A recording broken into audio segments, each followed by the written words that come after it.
merci de nous retrouver pour la foi prise au mot, notre rendez-vous de réflexion chrétienne. Aujourd'hui, je vous propose de découvrir une pensée fondamentale pour le christianisme contemporain, le personnalisme. Popularisée par Emmanuel Mounier, elle a durablement influencé les théologiens de la fin du XXe siècle, y compris le pape Jean-Paul II. Qu'est-ce que le personnalisme et en quoi peut-il nous aider à penser notre société contemporaine? Pour répondre à ces questions, deux invités, le père Jean-François Petit, bonjour. Bonjour. Vous êtes assomptionniste, Augustin de l'Assomption, comme on dit, et vous êtes un des spécialistes d'Emmanuel Mounier. Guy Coq, bonjour. Bonjour. Vous êtes philosophe et vous êtes le président des Amis d'Emmanuel Mounier, ce qui prouve qu'Emmanuel Mounier a encore des amis. Nous allons donc commencer par parler du philosophe, nous allons essayer d'évoquer sa vie, et ensuite on parlera de sa pensée et du personnalisme. Alors, ma première question, c'est qui est Emmanuel Mounier, quand est-ce qu'il naît, dans quel milieu, et quelles sont ses premières années? Bon, si vous voulez, Emmanuel Mounier, c'est un homme de la génération 1905. Avec Sartre, avec Raymond Aron, avec un certain nombre de personnes qui ont beaucoup marqué l'histoire intellectuelle du XXe siècle. Donc quelqu'un qui va avoir une vie relativement brève, il meurt en 1950, c'est peut-être ça aussi une des difficultés de la connaissance de Mounier aujourd'hui, mais quelqu'un qui marque beaucoup le paysage intellectuel, fondateur d'une revue, Esprit, mais Guy Coq en parlera mieux que moi, quelqu'un qui participe aux grandes évolutions du début du XXe siècle, qui voit venir la guerre, qui est aussi mis en prison pendant la Seconde Guerre mondiale, quelqu'un qui avait une capacité de rassemblement autour de lui très très très forte, donc une personnalité assez rayonnante, et puis quelqu'un aussi qui est tout entier philosophe, attaché vraiment à la foi profonde de son enfance qu'il n'a jamais quittée. Alors, Guy Coq, vous êtes philosophe. Mounier, c'est le prof de philo dans toute sa splendeur, puisqu'il commence une carrière de professeur dans l'université, d'abord dans le lycée, puis dans l'université. Non, c'est l'anti-prof de philo, bien sûr, puisque, alors qu'il aurait pu faire une belle carrière, en effet, reçu second à l'agrégation de philosophie, il aurait pu, mais il était appelé par autre chose. Il se sentait appelé par autre chose. Il avait conscience d'une crise profonde de l'époque, de la civilisation, de la société, de la civilisation. Et il sentait qu'il fallait créer de nouveaux instruments de pensée, de nouveaux rassemblements, peut-être préparer les piliers et les personnalités qui porteraient une nouvelle civilisation. C'est pour ça qu'en 1932, il a fondé la revue Esprit. Et l'idée de départ de Mounier en fondant la revue, c'est qu'il faut refaire la Renaissance. C'est d'ailleurs le titre de son premier grand article dans cette revue. Et c'est quelque chose, c'est un texte formidable, parce qu'il montre que la révolution commencée à la Renaissance n'a pas été achevée. Elle a insisté sur quelque chose de positif, mettre en avant l'individu, mais il fallait autre chose. On ne peut pas uniquement, disons, appuyer une civilisation sur l'individu. Il faut aussi traiter le problème du lien collectif, du social, du collectif. Et donc, Mounier voudrait refaire la Renaissance parce qu'il faut... Alors, quoi faire? Il faut à la fois, disons, dépasser les défauts de cet individu qui donne l'individualisme démocratique et qui encore aujourd'hui d'ailleurs est un élément de crise grave dans tout l'ordre humain. Donc, il veut mettre en avant la notion de personne. Il veut que l'on passe de l'individu à la personne. Je pense qu'on y reviendra. Ça, c'est un point. Et l'autre point, c'est que cette société, depuis le XVIIIe siècle, est dominée de plus en plus par l'argent. Par le service du capital et non plus du travail, le culte de l'argent, la seule valeur c'est l'argent, et il sent qu'il y a là quelque chose de grave, d'autant que la crise de 29 est arrivée. Et donc Mounier, c'est aussi celui qui veut mettre en cause le désordre établi. Ce qui est d'ailleurs assez particulier dans son époque, puisqu'on est quand même dans une époque très polarisée entre ceux qui condamnent le capitaliste et qui sont plutôt à gauche et plutôt athées, et puis l'Église qui, mon Dieu, était quand même plutôt du côté des peut-être pas des puissances d'argent, mais qui étaient plutôt du côté d'une stabilité, etc. Oui, parce qu'on a cette difficulté à l'époque aussi d'avoir une analyse forte. Il y a eu effectivement les encycliques sociales qui invitent à regarder de façon neuve l'évolution très forte de la société, très rapide à la fin du 19e siècle. Mais on est encore dans un contexte difficile, dans un contexte de tension entre l'Église et la République, dans un contexte où aussi on n'aime pas trop que ça bouge trop vite. Donc on a plutôt ce sentiment-là. Bon, Mounier fait partie aussi d'une génération un peu sans maître. Bon, bien sûr, il est chapeauté par des grandes figures comme Maritain, mais avec des gens de sa génération, ils vont devoir inventer eux-mêmes des réponses aux questions qu'ils se posent avec d'autres, et une situation totalement inédite. Il faut vous rappeler aussi que de toute cette génération-là, les plus anciens vont être fauchés par la guerre de 14, donc les Péguy, etc. Même si lui, il renouvelle un peu le geste de Péguy, il va falloir qu'il se mette à l'œuvre très jeune.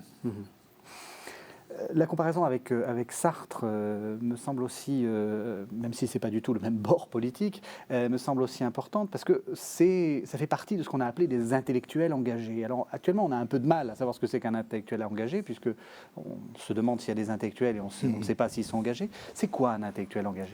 Il faut d'abord dire que ce n'est pas Sartre qui a inventé l'intellectuel engagé, c'est Mounier avec un autre philosophe, son ami Paul-Louis Landsberg, qui était un philosophe lui promettait beaucoup, mais qui est mort dans un camp, comme beaucoup d'autres. Et donc, ce sont eux qui ont lancé l'idée de l'engagement, la nécessité d'insister sur l'action, sur la nécessité pour la personne d'assumer sa fonction historique, sa place dans l'histoire. Il faudrait dire aussi, s'agissant de Mounier, parce que à côté du projet de civilisation, il y a quand même chez lui un projet par rapport au christianisme. Il faudra retrouver cela. Il est clair que dans ces années 30 et après, il va être celui qui va aider les chrétiens à sortir de leur ghetto d'une certaine manière. Et que ça, c'est très important à dire. Il ne croit plus à la chrétienté. Il croit qu'elle est morte. En cela, il est tout à fait moderne. Enfin, il est tout à fait en avance, probablement, même très en avance sur les mentalités catholiques de son temps. Et donc, il voudrait un christianisme inséré dans la société, mais ne croit pas à une civilisation chrétienne. Alors, il a fait beaucoup donc pour préparer des générations justement à l'engagement politique, social. C'est fou d'ailleurs le nombre de ceux qui, dans les mouvements d'action catholique, mais dans les syndicats, dans la vie politique, au fond, ont quelque part un trajet intellectuel avec Mounier, voire un trajet spirituel. Vous le classeriez où dans l'échiquier politique, enfin politico-religieux parce que vous parlez d'action catholique, donc c'est ce qu'on appelait autrefois les cathos de gauche, mais on voit que c'est réducteur ça. Voilà, non mais absolument. C'est pour ça on voit que ça correspond pas. Non, ça ne correspond pas parce que notre classification réduit terriblement. Moi, je pense qu'à un certain moment, Mounier a des attitudes qu'on pourrait qualifier de conservatrice, entre guillemets, parce qu'il croit en un certain ordre, par exemple l'importance de la famille. Mais il y a d'autres choses, il dit, mais il faut maintenant ouvrir, par exemple, la place de la femme. Voilà, donc vous voyez, et puis par rapport à ce que disait Guy Coq à l'instant, moi je crois effectivement qu'il va féconder toute une réflexion très très profonde dans l'Église, auprès de grands théologiens qui vont être inspirateurs du Concile Vatican II. Dès qu'on lit un petit peu les textes forts de Vatican II, Gaudium et Spes, etc., on voit un sillon personnaliste. Il n'était pas le seul, et vous avez eu raison de dire que Jean-Paul II s'est aussi inspiré de cette forme de pensée-là. Et comment ? Oui. Parce que quand il était encore professeur, et puis dans l'immédiate après-guerre, il s'intéresse beaucoup à ce qui se passe en France. Et pendant les vacances, il vient visiter, il rencontre différentes personnes. Et puis il connaît aussi un certain nombre d'inspirateurs de Mounier, plutôt allemands. On a parlé de Landsberg, mais il y a Max Scheler derrière. Donc c'est toute une atmosphère aussi qui est très intéressante parce que c'est l'Europe qui communique entre elles par l'intermédiaire de congrès, par l'intermédiaire du rassemblement de gens tout simples. Et c'est cette Europe-là qui fait plaisir. Dernière question sur la vie de Mounier. Donc, vous l'avez dit, il meurt en 1950, très, très jeune.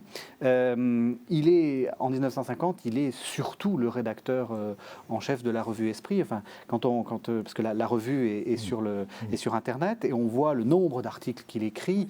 On a presque l'impression qu'il fait quasiment toute la revue Esprit à lui tout seul. Je ne crois pas, mais ce qui est formidable, c'est que toute son œuvre, ou une grande partie de son œuvre, a été publiée dans la revue, ce qui, d'ailleurs, au fond, la vie de la revue fait pour moi de Mounier une sorte de Socrate du XXe siècle.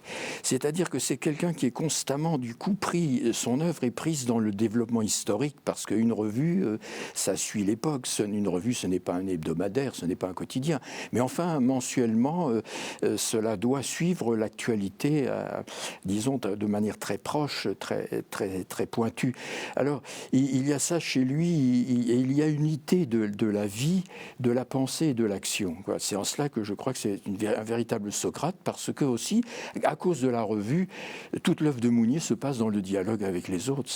C'est constamment, plusieurs textes importants de lui ont été le résultat de discussions, y compris le tout premier que je citais, Refaire la Renaissance. Donc c'est vrai que c'est une figure très particulière, en fait. La seule référence, Jean-François Petit le disait à l'instant, c'est Péguy. Il refait quelque chose d'analogue à Péguy, et d'ailleurs son premier écrit a été un écrit sur la pensée de Charles Péguy. Alors on va entendre la voix d'Emmanuel Mounier, ou plus exactement on va entendre ce qu'il écrit. Donc ça nous permettra de passer au deuxième temps de l'émission pour savoir ce qu'est le personnalisme. C'est justement un extrait d'un Que sais-je qui a été un succès foudroyant dans la collection Que sais-je, un Que sais-je qui s'appelle le personnalisme. On écoute donc Emmanuel Mounier. La personne est une existence capable de se détacher d'elle-même, de se déposséder, de se décentrer pour devenir disponible à autrui. Cesser de me placer de mon propre point de vue pour me situer au point de vue d'autrui. Non pas me chercher dans un autre choisi semblable à moi, non pas connaître autrui d'un savoir général.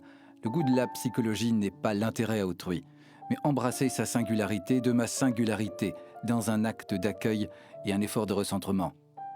Être tout à tous sans cesser d'être, et d'être moi. Car il est une manière de tout comprendre qui équivaut à ne rien aimer et à n'être plus rien. Alors ma première question, bien entendu, va être une question naïve. Qu'est-ce que le personnalisme ?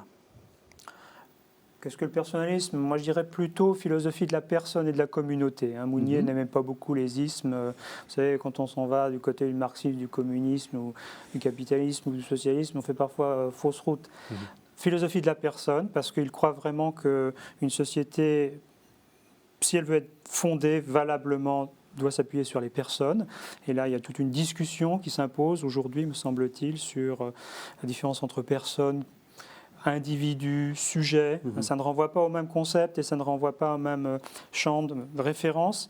Et puis de la communauté. Vous savez, on emploie le terme communauté un peu partout, n'importe comment.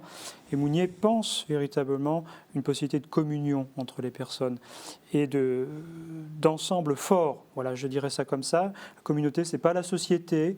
Ce n'est pas le groupe anonyme, il y a quelque chose de beaucoup plus fort, sans évidemment que ces communautés se replient sur elles-mêmes. Alors, vous en avez trop dit ou pas assez.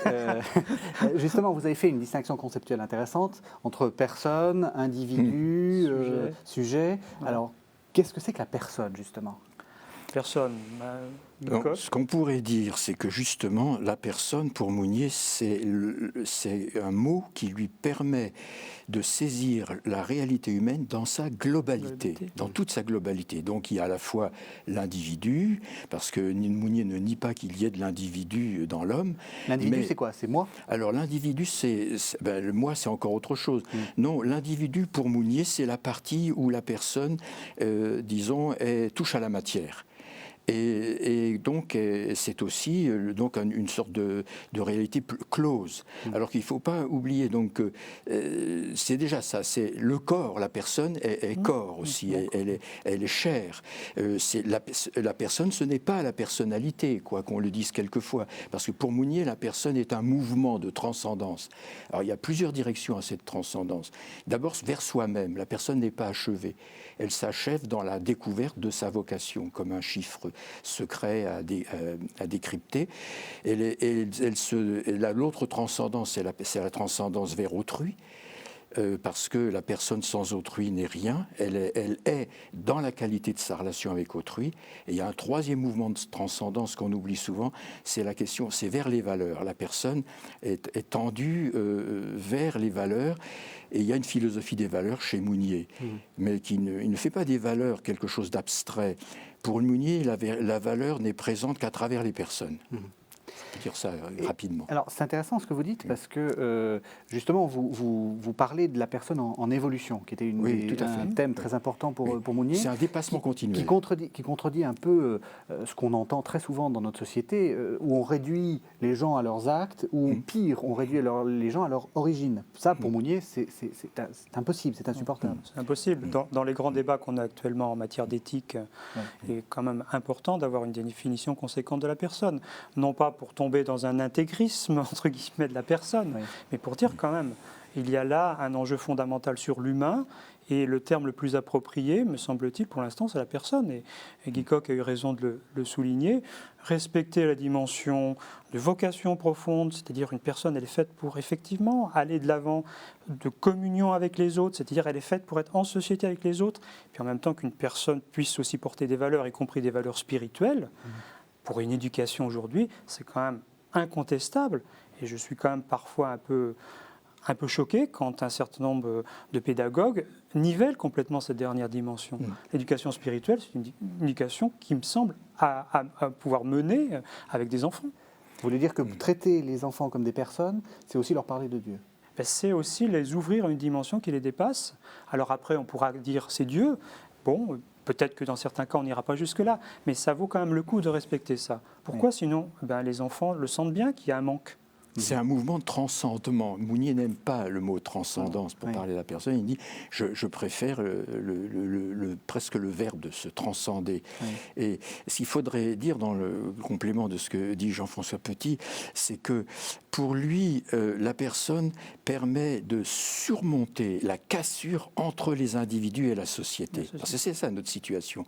D'un côté des individus dispersés et de l'autre et qui n'arrivent pas à accepter la société. Une société donc qui a tendance à éclater en quelque sorte. Alors comment est-ce que ça se fait? Alors c'est la notion de communauté. Mais la notion de communauté chez Mounier, c'est l'instrument le plus efficace pour lutter contre le communautarisme. Parce que chez lui, la communauté, c'est la relation, n'existe que par les relations authentiques entre des personnes, des relations vraiment interpersonnelles. C'est-à-dire, par exemple, un groupe où les gens se traitent comme des on, ou comme des producteurs, ou par leur fonction, n'est pas une société de personnes.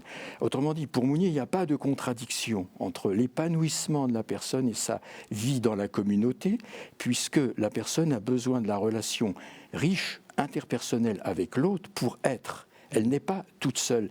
Il n'y a pas un problème de savoir les individus Évidemment, le problème de la communication pour l'individu, c'est redoutable. L'individu, il est d'abord tout seul, il est dans son coin, il est fermé sur lui-même.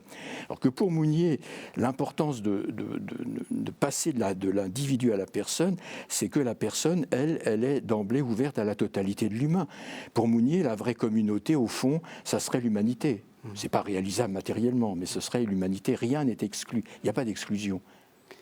On a dit qu'Emmanuel Mounier a influencé la pensée de Jean-Paul II. Cette notion de personne, c'est fondamental pour Jean-Paul II. Bien sûr. Regardez toutes ces encycliques, regardez un peu les grands textes de Jean-Paul II. Il ne cesse de dire que le respect de la personne passe par le respect de la liberté religieuse et par la liberté de conscience, mais il le demande même pour les chrétiens. Moi, c'est ça que je fais noter parfois à un certain nombre de mes étudiants. C'est quelqu'un qui place la personne comme centre, comme point focal, mais aussi pour faire en sorte que chacun comprenne bien que la personne nous dépasse toujours. C'est-à-dire que nous ne sommes pas des personnes totalement figées, déterminées. Et aujourd'hui, dans des débats qui sont des débats complexes, je le disais un peu tout à l'heure, mais aussi concernant la neurobiologie ou de ces domaines-là, il me semble quand même, et c'est les scientifiques parfois qui nous le demandent, c'est ça qui est intéressant, dites-nous un peu quelle est votre conception de la personne. Voilà. Alors, une chose aussi qui est assez frappante chez Mounier, c'est qu'il, et ça le rend extrêmement moderne, c'est qu'il refuse la société libérale. On a l'impression par moments, en lisant certains textes de Mounier, qu'il aurait pu les écrire il y a quelques mois. Absolument. On a l'impression que pour lui, il prévoit les excès du libéralisme qui conduit finalement à une sorte de crise qui finalement est une crise de confiance. Il refuse que le profit, et notamment la rentabilité de l'argent, gouverne l'économie. C'est absolument actuel. Oui. Il refuse que la spéculation gouverne l'économie. Et à cet égard, il y a des phrases, en effet, on les croirait rédigées il y a quelques mois. Il refuse que le travail soit réduit à une espèce de variable d'ajustement. Et on sait l'évolution désastreuse de la part du travail dans le revenu national depuis 30 ans environ, et il refuse que l'argent soit la seule valeur. D'où l'importance, à mon avis, d'ailleurs, c'est un peu philosophique, mais il y a une très belle philosophie des valeurs chez Mounier, notamment dans le dernier petit ouvrage que vous citiez tout à l'heure, d'ailleurs, le personnalisme, qui est un que sais-je et qu'on ne saurait trop recommander. Justement, ce refus de la société libérale s'appuie aussi sur un refus de l'idéologie, ni nazisme, ni communisme. On sent que le refus de la société libérale, c'est pas du communisme. On va pas nationaliser les biens de production. On va pas. Alors, comment est-ce qu'on s'en sort? Parce que c'est vrai qu'actuellement, dans notre société, on se dit bon, le communisme, c'est fini. On en reste quelques-uns, mais bon, c'est en voie de disparition. Et il n'y a pas d'alternative. On a l'impression que le marché, on a l'impression que la société libérale est la seule alternative. En gros, on est coincé. Qu'est-ce qu'il propose, Mounier ? Il dit qu'il ne faut pas que le marché soit au poste de commandement, justement. Et alors moi, ce qui me frappe, c'est notamment dans plusieurs numéros de la revue Esprit qui ont été d'excellents dossiers sur la crise, c'est bien cela qui est en question, la mise en cause. Le marché ne peut pas être le régulateur unique et suprême de la vie en société, ni même de l'économie. Car la valeur qu'établit le marché, quand elle est fondée sur la spéculation, est une valeur forcément qui va dérailler, qui ne va pas faire les vraies hiérarchies. Et Mounier est très, très fort sur ce sujet. Il y a d'ailleurs des pages, certains paragraphes qu'il titre l'anticapitalisme. Il y a un anticapitalisme de Mounier, mais il est contre l'étatisation. Il est pour un rééquilibrage des choses. Et bien sûr, il refuse le communisme parce qu'il ne supporte pas le traitement de l'être humain dans le communisme. Bon, il refuse le fascisme parce que l'identification à un chef, de la personne à un chef, c'est plus une personne, c'est une société très imparfaite et même très, très redoutable. Donc, il imagine une société personnaliste en quelque sorte, mais ça ne veut pas dire que tout serait personnaliste, mais qu'au moins la personne serait une valeur vraiment ferme, forte, respectée. Ça serait quoi une société personnaliste? Là, je vous donne une baguette magique, vous nous transformez notre société en société personnaliste. Comment ça fonctionne? Comment ça fonctionnerait? Comment ça pourrait fonctionner? Ça, je pense qu'il y a différentes modalités.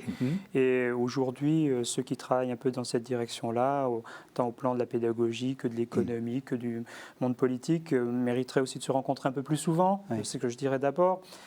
Mounier était très remonté contre ce qu'il appelait le désordre établi, c'est-à-dire le maintien de structures oppressives, oppressantes, en l'Église catholique on dirait structures de péché, qui empêchent véritablement que l'homme soit reconnu, soit promu. Donc son souhait, avec d'autres, c'est mettre en place un état de société différent, où l'économie soit au service de la personne et pas l'inverse, où le politique soit au service de la personne et pas l'inverse, etc. etc. Donc ça passe par une réélaboration assez complète, c'est ça qui est aussi compliqué chez Mounier, par certains aspects, de la valeur du travail, de la valeur du profit, de la valeur de l'être ensemble. Alors son contexte n'est plus le nôtre, c'est la crise des années 30 quand même, aussi le refus d'une forme de parlementarisme avachi, etc. Des choses qui à son époque sont complètement discréditées. Aujourd'hui, on est quand même dans des formes plus démocratiques, quoique. Il faudrait s'interroger véritablement sur ce qui fait que la société peut avancer. Et Mounier, c'est quelqu'un qui a le souci de la globalité. Vous voyez, par exemple, pour donner une toute petite illustration qui concerne un mouvement chrétien qui s'appelle les Focolari, hein, ils essaient de développer ce qu'ils appellent une économie de la communion, où la responsabilité sociale de l'entreprise est valorisée, où le profit est systématiquement partagé, où on essaie de faire en sorte que les personnes soient respectées. Bon, voilà, donc je pense qu'il y a des petites pousses qu'il faut savoir regarder. Et puis dans notre contexte franco-français, je crois que c'est bien aussi de se dire qu'ailleurs, des recherches sont menées. Mounier a beaucoup de disciples en dehors de France, et ça, il faut le rappeler, au Brésil, dans d'autres endroits, des gens qui aujourd'hui ont repris cette formule que je citais, de désordre établi, et ils parlent de mondialisation de désordre établi, c'est-à-dire des structures qui maintiennent fermement les gens du Sud la tête sous l'eau. Et c'est aussi avancer dans un autre type de relation entre le Nord et le Sud qu'il faudrait aujourd'hui. Oui, il faut souligner quelque chose. Vous demandiez tout à l'heure la société personnaliste, qu'est-ce qu'on pourrait en dire? Alors, tout d'abord, il faudrait souligner que, du point de vue politique, c'est une démocratie. Il y a certes chez Mounier une critique de la démocratie des années 30, mais on la retrouve ô combien forte chez un auteur totalement contemporain comme Marcel Gauchet. Donc, une critique de la démocratie telle qu'elle est faite, mais disons un attachement à la démocratie à faire.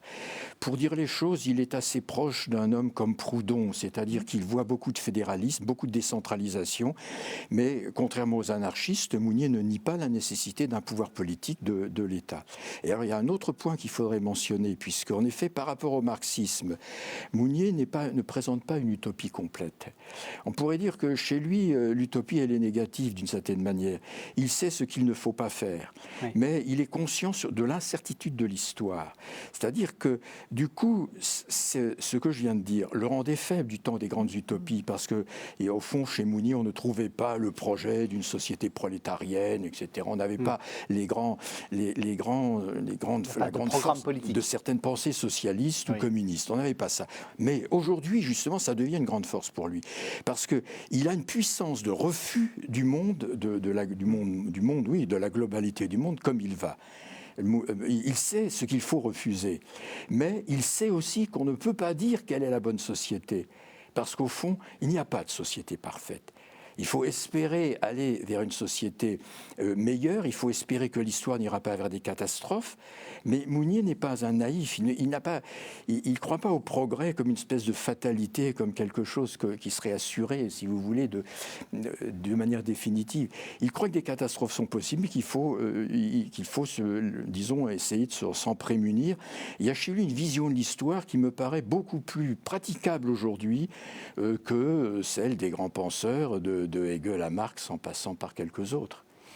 Bien, insensiblement, on est en train de passer une troisième partie dans notre émission, qui est justement de se poser la question du personnalisme aujourd'hui, et peut-être même de la philosophie de la personne aujourd'hui. Alors on va réentendre Mounier dans un texte issu de La Petite Peur du XXe siècle. Donc on écoute Emmanuel Mounier. J'aime à penser que le divin, c'est peut-être le moins visible, plus que l'invisible, le murmure plus que le silence, la discrétion plus que la catastrophe. Peut-être les trompettes de Jéricho ne seront-elles qu'une parole bouleversante chuchotée à notre oreille. L'éclat du jour se fera un peu plus vif, le pommier prendra l'air plus heureux, le chêne plus éternel, et sur chaque visage, la grâce des jours uniques deviendra quotidienne. Peut-être. Dieu n'est pas expressionniste, il n'a pas le goût du malheur. Je ne pense pas qu'il aime les heureux non plus, ou les optimistes, mais les simples, qui ont pitié et travaillent sans user leur pitié, ni s'en régaler. Les autres, ceux que le progrès des robinetteries exalte jusqu'à combler les vœux de leur cœur, ils peuvent lancer des croisades contre le désespoir. Ils traînent déjà dans leur fourgon le désespoir de demain. Alors, c'est un texte magnifique, qui est aussi d'une actualité brûlante. Quand il dit il est un peu en train de mépriser ceux que le progrès des robinetteries exalte jusqu'à combler les vœux de leur cœur, c'est-à-dire ceux qui sont là pour les solutions techniques. Vous pensez que le monde d'aujourd'hui n'a pas à se préoccuper du progrès des robinetteries ? et que ça, ou disons que ça ne suffit pas à remplir le cœur des personnes? Objection. Mounier n'a jamais dit qu'il ne fallait pas le progrès technique. Oui. Au contraire. Et précisément, il dit ce qui s'est passé depuis le XVIIIe siècle, c'était qu'il y a eu le progrès technique, il y a eu l'industrie, etc. Il n'était pas fatal que l'on arrive à cette hyper-domination de la spéculation et de ceux qui ont le pouvoir sur l'argent, qui ont pris le pouvoir sur l'argent, et du coup ont pris le pouvoir sur les hommes. Donc ça n'était pas fatal, mais il est pour le progrès technique. Et ça, c'est indiscutable. Il n'est pas parmi ces casseurs de machines. Il n'est pas pour le retour à l'artisanat, etc. Il est conscient que c'est la grandeur de l'homme. Il ne faut pas oublier une chose que l'on n'a pas dite, c'est l'importance de la notion d'incarnation chez Mounier. Je dirais même incarnation jusqu'au sens chrétien de l'incarnation. Parce que d'une certaine côté, l'incarnation, ça peut être Merleau-Ponty, ça peut être... C'est venu du christianisme d'ailleurs là aussi. Mais bon... cette idée qu'il faut se préoccuper de la vie concrète des hommes. C'est ça son idée. Et notamment des plus pauvres. Je dirais peut-être tout à l'heure une petite phrase sur Montreuil. Mounier disait, on l'accusait d'être communiste, et il disait, il faut tenir compte de Montreuil. Je vais me permettre de sortir la phrase parce qu'elle me paraît tout à fait superbe. Non, mais je vais pas la retrouver. C'est bien ma.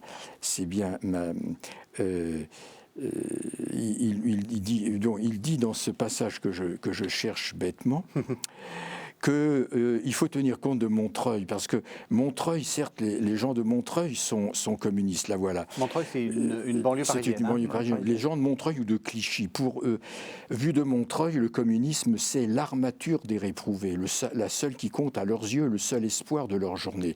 Montreuil n'est pas infaillible, mais Montreuil est au cœur du problème. Nous refusons l'abstraction, voilà. Nous refusons l'abstraction qui omet le point de vue de Montreuil. Si Mounier a pu être accusé par certains, avec erreur d'ailleurs, d'être pro-communiste. Il n'est pas pro-communiste, il n'est pas idéaliste non plus, il n'est pas pro-communiste, mais il est lucide. Alors là, comme Sartre, ils savent que la puissance du communisme à l'époque, il a les voix des pauvres, notamment de ces banlieues.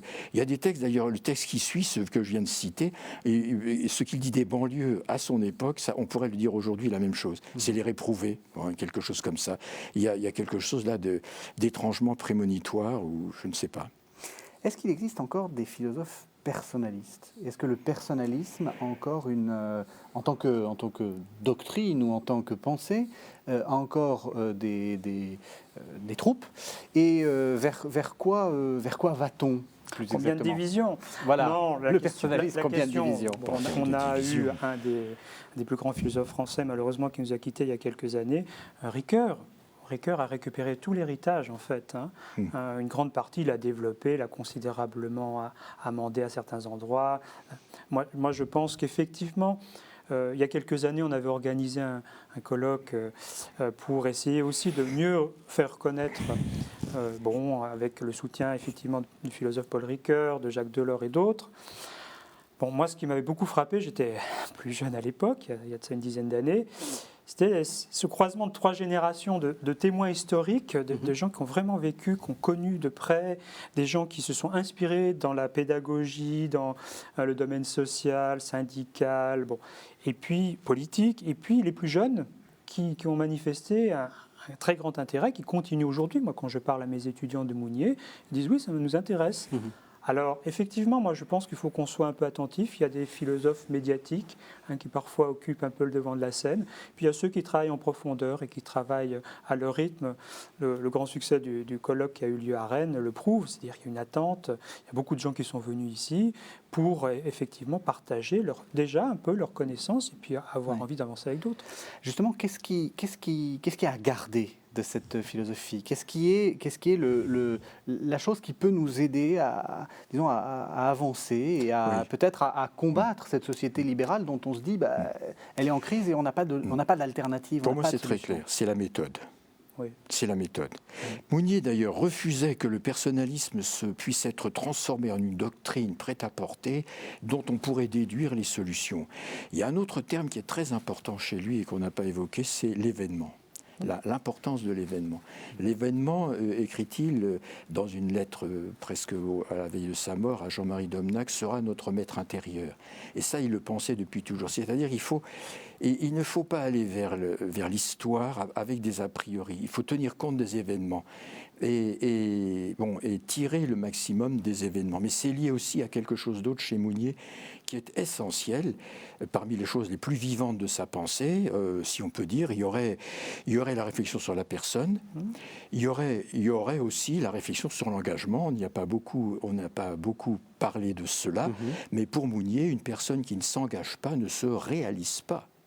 C'est-à-dire que l'action est très importante. Et cette action, pour lui, elle a deux extrêmes en quelque sorte, ou deux termes en quelque sorte. D'un côté, l'action politique qui est déterminée beaucoup par l'efficacité, et de l'autre, le prophétique. Il y a alors entre les deux, il y a toutes sortes de combinatoires, et il y a chez lui, plus que chez Bernanos, une pensée de l'action prophétique et du prophétique. Qu'est-ce que c'est le prophétique pour Mounier ? C'est pas le politique, mais ça a un rapport avec le politique. Il faut qu'un militant politique soit à la fois politique et prophétique pour lui. Prophétique, ça veut dire que on va se mettre au service de valeurs essentielles qui probablement ne peuvent pas être complètement remplies maintenant, mais on va faire pression pour que les esprits changent en vue de se rallier en quelque sorte ces valeurs. Je cite toujours le cas de l'abbé Pierre.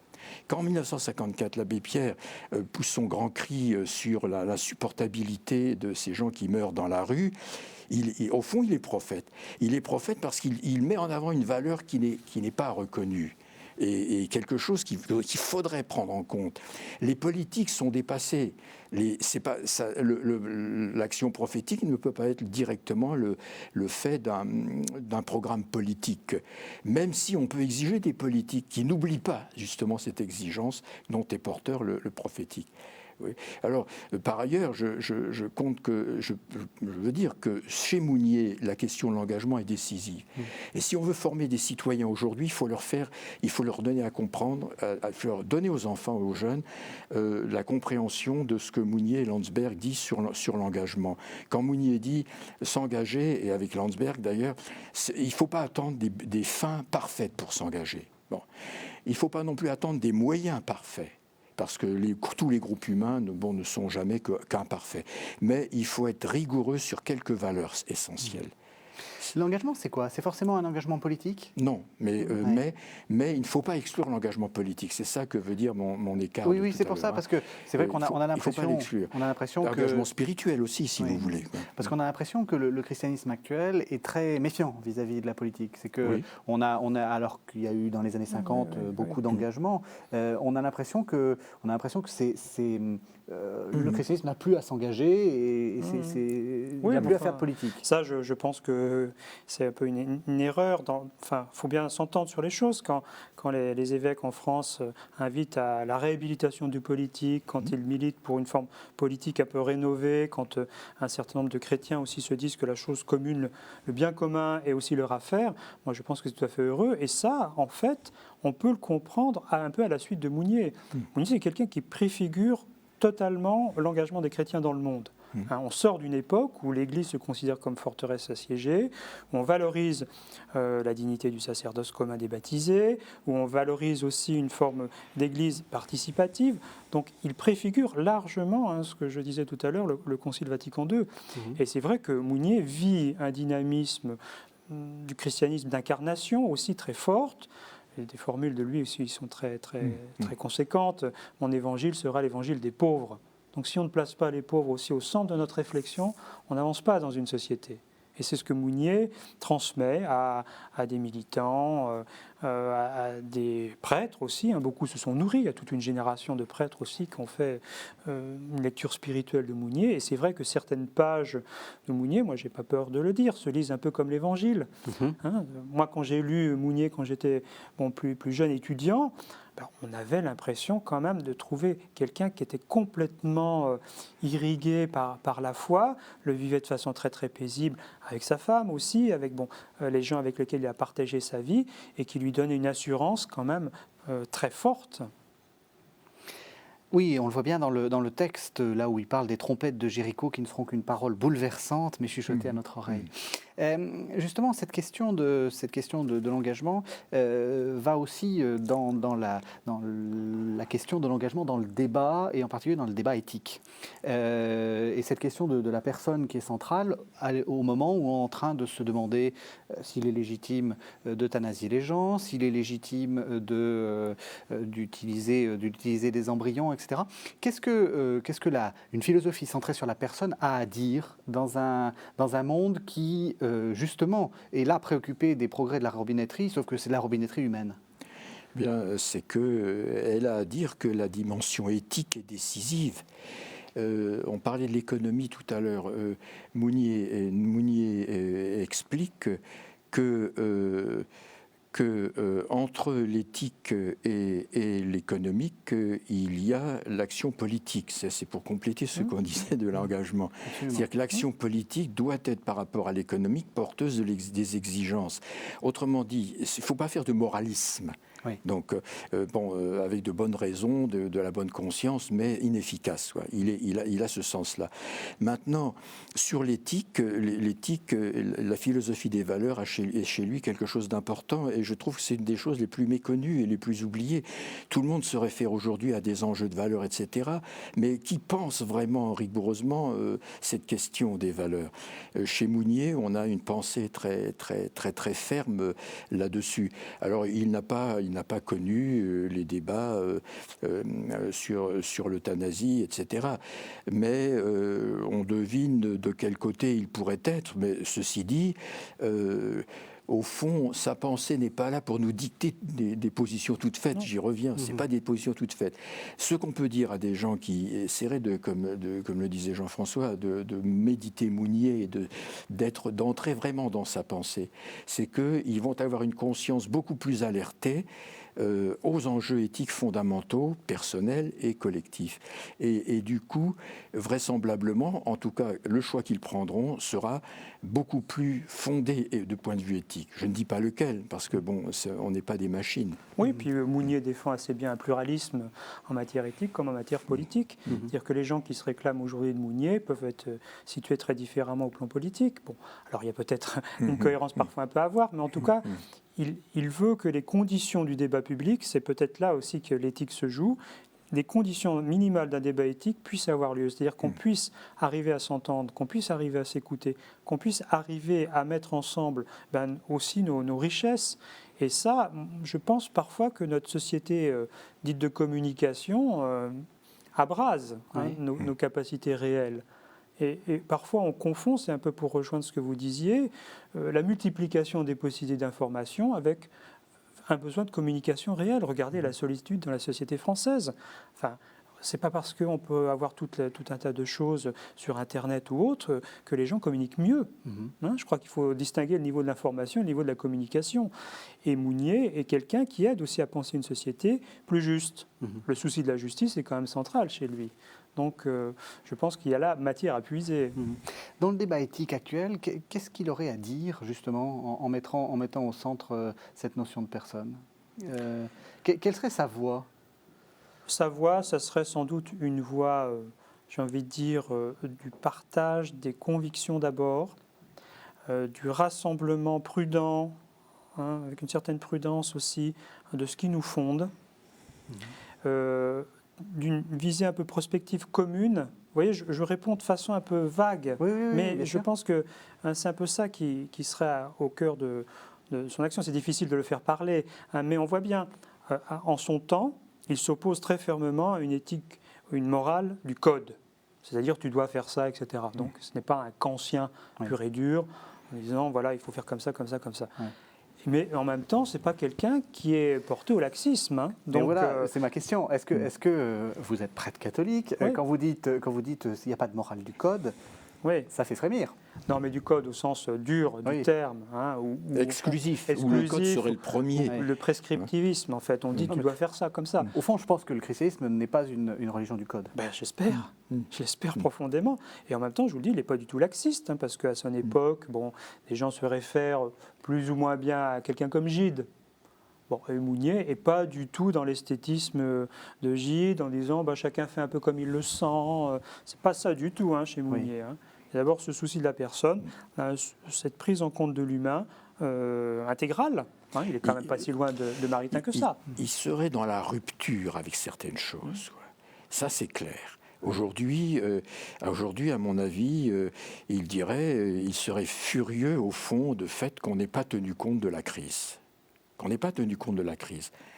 On a refilé les grandes dettes aux États, mais on n'a pas changé du tout la loi d'airain de l'argent. Elle est restée à peu près telle qu'elle est. J'imagine Mounier aujourd'hui, je ne vois pas des gens qui aient l'énergie qu'il déploierait, mais ce serait quelque chose d'extraordinaire comme protestation, comme Vous pensez que c'est une erreur de ne pas en avoir tenu compte ? Pardon ? Vous pensez que c'est une erreur, ce qu'on est en train de faire actuellement ? C'est une erreur monumentale. On va vers d'autres crises et on va vers des crises pour lesquelles éventuellement les États ne pourront plus faire l'affaire, emprunter. Parce que qu'est-ce qu'on a fait, les bêtises qu'ont fait les spéculateurs et les banquiers qui les couvraient d'ailleurs, parce que c'était... en fait, l'économie est toujours d'ailleurs entre les mains de ceux qui dirigent le marché. Et qui est-ce qui dirige le marché ? En gros, ce sont les spéculateurs aujourd'hui. Oui. Moi, je suis très proche d'un économiste comme André d'Orléans qui dit qu'il faut revenir à une subdivision du marché. Il faut légiférer sur le marché. Oui. Or, on ne l'a pas encore fait. Or, et dans Mounier, nous trouvons les principes. Moi, je n'avais pas lu ça depuis longtemps, mais j'encourage nos amis spectateurs à regarder dans les recueils en poche, là, Refaire la Renaissance ou Écrit sur le personnalisme. Malheureusement, celui-ci, l'éditeur n'a pas daigné le rééditer, mais enfin, le premier existe encore. Regardez cela, c'est fou, c'est une révolte très forte, mais aussi, c'est, comment dire, et il n'a pas d'illusion, ce n'est pas un activiste, parce que il ne croit pas qu'il y ait un parti, comment dire, prophétique, un parti qui puisse vous apporter le bonheur, etc. Mais quand même, la ligne de pensée, à mon avis, est parfaitement nette. On pourrait dire que c'est vraiment contre le désordre établi. Je ne vois pas un philosophe qui aujourd'hui nous dise les choses aussi nettement que Mounier. Alors il nous reste 4 minutes dans notre émission. J'aimerais que vous donniez un peu vos conseils de lecture pour les gens qui ont envie de découvrir la pensée d'Emmanuel Mounier. Par quoi on commence ? Est-ce qu'on commence forcément par le que sais-je sur le personnalisme que tout bon étudiant en philo a lu, mais qu'il n'a pas forcément compris ? Non, moi je conseillerais plutôt aux gens de lire la correspondance de Mounier. Mounier, c'est quelqu'un qui a écrit admirablement. Ça s'appelle Mounier et sa génération. Mounier et sa génération. C'est édité par Parole et Silence, voilà. Ça doit être disponible. Ça doit être disponible. C'est quelqu'un qui écrivait merveilleusement à son père, à ses correspondants, qui avait une capacité de reprise de ce qu'il vivait. Et c'est somptueux. Voilà. C'est une découverte personnelle, quoi. C'est la personne de Mounier. La personne de Mounier. Et à travers ça aussi, quand même, les positions qui s'élaborent, la pensée qui travaille. Oui. Alors après, effectivement, il y a des choses un peu plus techniques, un peu plus philosophiques. Puis après, ça dépend un peu des centres d'intérêt de chacun. Moi, j'aime l'affrontement, pardon. Oui. Voilà, l'affrontement. On était d'accord là-dessus tout à l'heure. On va en parler. Il n'y a pas de raison qu'on ne soit pas maintenant. Voilà, l'affrontement chrétien est un très beau livre aussi, où il invite aussi à regarder très précisément ce qui joue dans le christianisme. C'est un homme qui a aussi souffert. Enfin, je crois qu'il y a certains aspects qui sont très beaux, malheureusement, des conseils qu'il peut donner aux personnes qui sont dans des situations de souffrance. Il a une petite fille, Françoise, qui est atteinte d'une maladie. Il a des pages très, très belles et très fortes aussi qui ont aidé beaucoup, je le sais, aussi un peu d'expérience, des personnes à surmonter des difficultés personnelles. Voilà. Et ça, c'est dans les lettres. Quoi. Dans les lettres aussi. Dans les lettres. Mais il y a aussi, qu'est-ce qu'on a réédité récemment ? L'introduction aux existentialismes n'est pas quand même quelque chose qui soit au-dessus du moyen, d'une certaine moyenne formation philosophique, parce que Mounier était très pédagogue. Donc, bien sûr, bien sûr. Moi, bon, je le conseille surtout à mes étudiants. S'ils veulent connaître le contexte sartrien, mais pas que Sartre, de la philosophie française au XXe siècle, il faut revenir à des auteurs et comme puis, ça. quand même, il faut souligner le que sais-je. Parce que le que sais-je, qui ne va plus être un que sais-je, d'ailleurs, qui va être ressortir dans Quadrige, c'est un tout petit livre, le dernier livre que Mounier ait publié. Et alors, il synthétise tout, c'est d'une force. Alors, c'est quelquefois, en effet, un peu philosophique, mais moi... C'est pas un défaut, hein, la philosophique. Oui, mais disons, pour pas mal de gens, ça y compris les étudiants dont j'ai fait partie. Mais pour les étudiants, en tout cas, c'est quelque chose d'extrêmement précieux. D'ailleurs, moi, j'ai souvent conseillé à des parents qui avaient des jeunes qui passaient le baccalauréat, je leur ai souvent conseillé de faire lire d'offrir ce que sais-je de Mounier, le personnalisme, à leurs jeunes, parce que c'est la meilleure introduction à la philosophie qu'on puisse faire. Alors j'ai dit aussi que Mounier avait des amis, vous êtes leur président, vous êtes en train de rééditer les carnets de Mounier. Oui, tout à fait. Il y a une coédition en chantier, Le Seuil Fayard, les carnets de Mounier, c'est un texte inédit. Il y en a des extraits d'ailleurs dans Mounier, dans Mounier sa génération, mais c'est un texte formidable et j'ai bon espoir qu'il sorte donc en 2012. L'édition est co-dirigée par un historien, Bernard Comte et Yves Roulière, et je pense que là, ça va être une grande date. Oui. Alors, je vais rappeler vos livres. Alors, les livres sont nombreux, donc je vais essayer d'aller lentement pour que nos téléspectateurs puissent suivre. Père Jean-François Petit, vous avez écrit une petite vie d'Emmanuel Mounier, qui s'appelle La sainteté d'un philosophe, ce qui annonce bien votre projet, qui est paru aux éditions des Clés de Brouwer, DDB. Vous avez aussi écrit Philosophie et théologie dans la formation du personnalisme d'Emmanuel Mounier, paru aux éditions du Cerf, et puis assez étonnant pour un philosophe, toujours sous votre plume, prier 15 jours avec Emmanuel Mounier, comme quoi on peut faire de la philosophie et prier, aux éditions Nouvelle Cité. Guy Coq, vous avez écrit Mounier, l'engagement politique, paru aux éditions Michalon. Vous avez également écrit chez Parole et Silence, Inscription chrétienne dans une société sécularisée. Et puis vous avez présenté le texte dont vous avez parlé, d'Emmanuel Mounier, L'affrontement chrétien, chez Parole et Silence. Merci à tous les deux. Merci à vous. Merci.